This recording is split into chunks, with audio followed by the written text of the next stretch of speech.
गायत्रीताई रागाने म्हणाल्या, अगं सुनबाई, तुला डोकं नावाची गोष्ट आहे की नाही? तू सांभाळून काम करत नाहीस का? तुला माहीत आहे का हा किती महागडा डिनर सेट होता? तू म्हणजे याला तोडून टाकलंस. अशा प्रकारचा डिनर सेट तू तुझ्या बापाच्या घरी बघितलाही नसशील. इथे कोणत्याही गोष्टी मोफत आलेल्या नाहीत. सर्व काही मी माझ्या पैशाने खरेदी केलं आहे. तसंही तुझ्या वडिलांनी हुंड्यामध्ये काही दिलं नाही. तुझ्या कुटुंबातील लोकांनी आमच्या सर्व इच्छा आकांक्षावर पाणी फेरून टाकलं.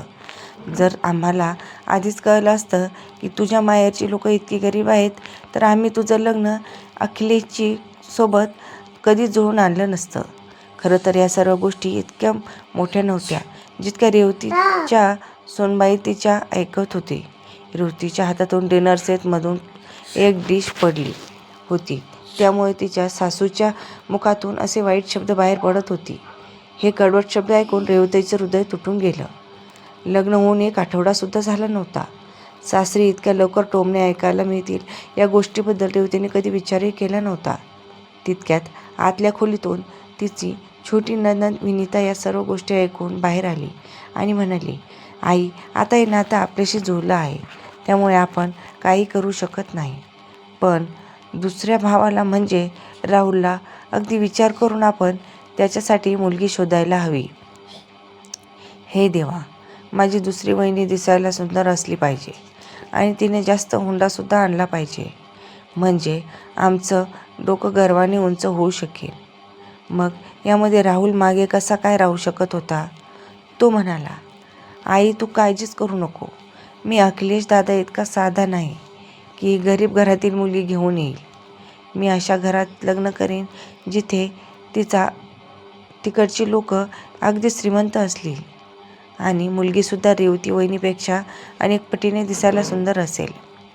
रेवती तिच्या नवऱ्याकडे म्हणजेच अखिलेशकडे पाहू लागली तेव्हा अखिलेश अगदी गप्प झाला होता. घरातल्यांचे असे म्हणणे ऐकून रेवतीचे अश्रू गालावर पडत होते, पण कोणीही तिचे अश्रू पुसायला आलं नाही. तसंही अशा कडवट बोलणाऱ्या माणसांकडून तिचा काय अपेक्षा करणार होती? आज रेवतीचा संपूर्ण दिवस शांततेत गेला. रात्री जेव्हा अखिलेश खोलीमध्ये आला तेव्हा तिने रेवतीला उदास असलेलं पाहिलं. तेव्हा तो म्हणाला, कुटुंबातील लोकांच्या गोष्टी जास्त मनावर घेऊ नकोस. ही लोक खूप लालची आहेत, पण मी तसा व्यक्ती नाही. मी तुझ्यासोबत आयुष्यभराची गाठ बांधली आहे. मी तुला कधीच एकटं सोडणार नाही. तू माझ्यावर विश्वास ठेवतेस ना? तेव्हा रेवतीने हळूच तिची होकारार्थी मान हलवली. नवऱ्याचा समजूतदारपणा पाहून ती खूप खुश झाली होती.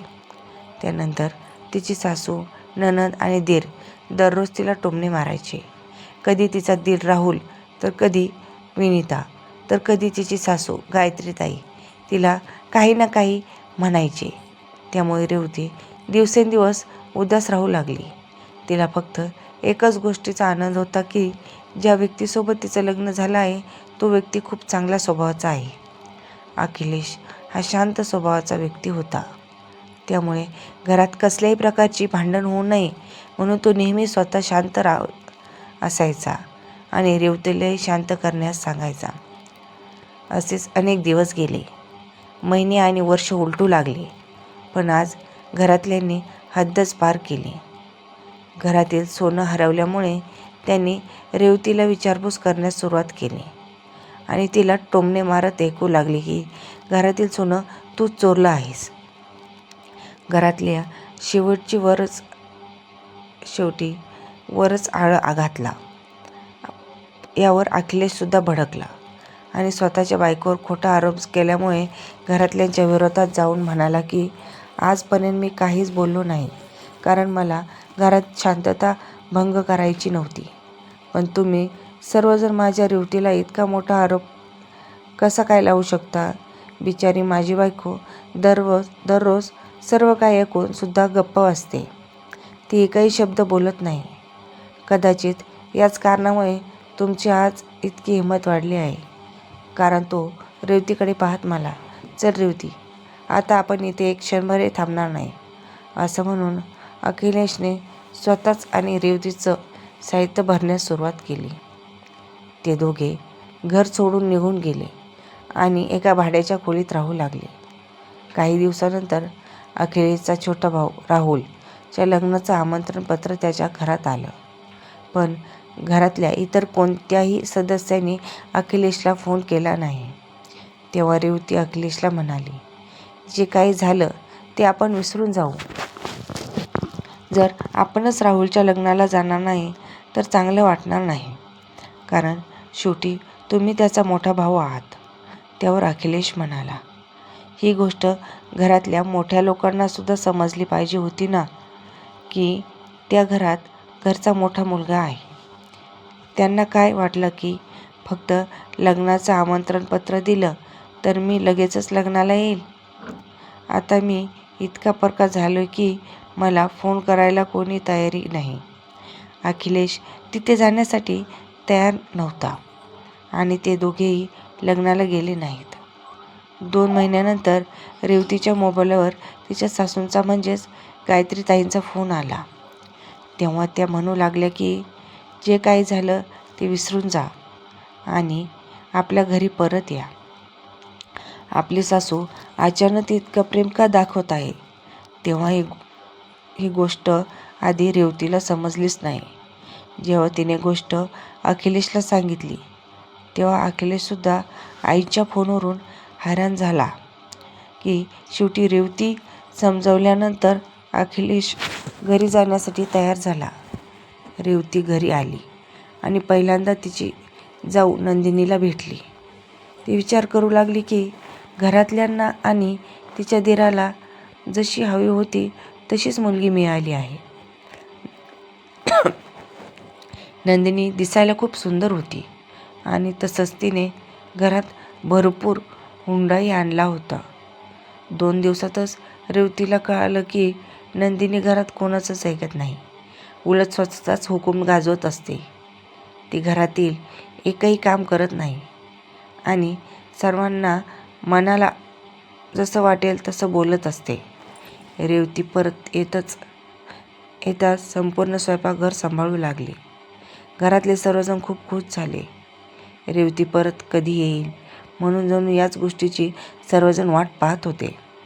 रेवती गरीब गाय होती पण मूर्ख नव्हती. आजही घरच्यांनी तिची आठवण फक्त गरजेपुरतीच ठेवली होती. त्यांना हवी तशी सून आणली होती, पण तिची नवीन सून सगळ्यांना स्वतःच्या बोटावर नाचवत होती. रेवती शेजारच्या लोकांकडून असं कळलं की घरातल्यांनी नंदिनीची सुंदरता आणि हुंड्याची खूप तारीफ करून ठेवली होती आणि रेवतीचं मात्र कोणीच नाव घेऊ इच्छित नव्हतं. पण आज परत स्वतःचा स्वार्थ पूर्ण करण्यासाठी सर्वजण रेवतीसोबत गोड गोड गोष्टी करत होते. अखिलेशला सुद्धा सर्व गोष्टी कळाल्या होत्या. अखिलेश रेवतीला म्हणाला, तुला या सर्व गोष्टी माहीत असताना तू अज्ञानी का होत आहेस. त्यावर रेवती म्हणाली, तुम्हाला काय म्हणायचं आहे. त्यावर अखिलेश तिला म्हणाला, घरातील सर्व लोकांनी आपल्याला स्वतःचा स्वार्थ पूर्ण करण्यासाठी बोलावून घेतलं आहे. यांची दुसरी सून नंदिनी स्वयंपाकघरात काहीच मदत करत नाही, तसंच ती कोणाशी व्यवस्थित बोलतही नाही. त्यामुळे घरातल्यांना तुझी आठवण आली. त्यावर रेवती म्हणाली, अखिलेश मलाही सर्व काही कळत आहे, पण अशा परिस्थितीत आपण आईबाबांना असंच एकटं सोडलं तर ती लोक कुठं जातील. शेवटी आपण सुद्धा या घराची मोठी सून आहे आणि तू मोठा मुलगा आहेस. त्यावर अखिलेश भावूक झाला आणि म्हणाला, तुझ्यासारखी पत्नी मिळाल्यामुळे खरंच मी धन्य झालो, जिला सर्व काही माहीत आहे. माझ्या घरातले लोक किती स्वार्थी आहेत, लालची आहेत, तरीसुद्धा त्याबद्दल तू इतका विचार करतेस. ज्या घरात तुला कधी सन्मान मिळाला नाही, या लोकांसाठी आज तू इतकं काही करत आहेस. त्यामुळे माझं तुझ्याबद्दलचं प्रेम आणि आदर अजूनच वाढला आहे. कदाचित तुझ्या या अशा उपकाराची परतफेड मी कधीच करू शकणार नाही. त्यावर रेवती म्हणाली, तुम्ही अशा गोष्टी करत आहात. आपली ही गाठ इतकी मजबूत बांधली गेली आहे की याला कोणीच तोडू शकत नाही आणि आपल्याला प्रत्येक कठीण प्रसंगांना एकत्रितपणे सामोरे जायचं आहे. तितक्यात अचानक राहुल आणि नंदिनीच्या खोलीतून जोरजोरात ओरडण्याचा आवाज येऊ लागला. सर्वजण खोलीच्या दिशेने जाऊ लागले. तितक्यात सर्वांनी पाहिलं की नंदिनी तिचं सर्व साहित्य घेऊन घराबाहेर जात होती. त्यावर गायत्रीताई म्हणाल्या, "सुनबाई, काय झालं तुला? तू अशी बॅग घेऊन कुठे जात आहेस?" त्यावर नंदिनी म्हणाली, "मला इथे तुमच्यासोबत राहायचं नाही. मी या लग्नगाठीतून आणि माझ्या नवीन नात्यातून मुक्त होत आहे. आणि हो, माझ्या आईवडिलांनी मला हुंड्यात जे काही गोष्टी दिल्या होत्या त्या सर्व गोष्टी परत करा. माझे बाबा लवकरच त्यांच्या नोकराला वस्तू घेऊन येण्यासाठी पाठवतील. माझ्या लग्नाच्या वेळेस आणलेली एकूणची एक गोष्ट परत करा." राहुल नंदिनीचे पाय पडू लागला. गायत्रीताई रडू लागल्या आणि तिची नणंद विनिता म्हणाली, "वहिनी, तुम्ही थांबा. तुम्ही असं जसं म्हणाला तसं होईल. पण तुम्ही अशा प्रकारे हे घर सोडून जाऊ नका." गायत्रीताई म्हणू लागल्या की, "अगं सुनबाई, जर तू अशा प्रकारे निघून गेलीस तर आमची किती बदनामी होईल. नेमकं असं काय झालं आहे? आम्ही तुझ्या तक्रारीची एकदाही संधी दिली नाही. मग तू अशा प्रकारे हे घर सोडून का जात आहेस?" नंदिनी म्हणाली, "मी एकाच अटीवर इथे थांबण्यास तयार आहे. ती अट म्हणजे तुमचा मुलगा वेगळ्या घरात राहील. मला अशा एकत्रित कुटुंबात राहायचं नाही. माझ्या आईवडिलांकडे इतके पैसे आहेत की मी माझ्यासाठी 10-12 नोकर आरामात ठेवू शकते. पण मी इथे तुम्हा सर्वांसोबत का राहू?" नंदिनीचे हे शब्द ऐकून घरातील सर्व लोक एकमेकाकडे पाहू लागले. जो राहुल काही वेळापूर्वी स्वतःच्या खोलीत भांडण करत होता, आता तो सुद्धा नंदिनीच्या गोष्टीवर तयार झाला आणि म्हणाला, "नंदिनी, मी आता तुझ्याशिवाय राहू शकत नाही. मी तुझ्याकरता हे घर सोडण्यास तयार आहे. आपण दोघेही एकत्र या घरातून निघून जाऊ." गायत्रीताई स्वतःच्याच कपाळावर हात मारून त्याच ठिकाणी बसून गेल्या. त्यांनी दुःखाने भरलेल्या नजरेत रेवतीकडे पाहिलं. रेवती आज सुद्धा तशीच गपचूप उभी होती, ज्या प्रकारे ती आधी उभी असायची. गायत्रीताई रेवतीकडे गेल्या आणि म्हणाल्या, "मुली, मला माफ कर. हिऱ्याला मी दगड समजलं आणि दगडाला मी हिरा समजला. पण मला आज कळलं की तूच आमच्या घराचा खरा हिरा आहेस." नंदिनी स्वतःच्या लग्नाला दिलेल्या सर्व गोष्टी घेऊन राहुलसोबत कायमचे घर सोडून निघून गेली.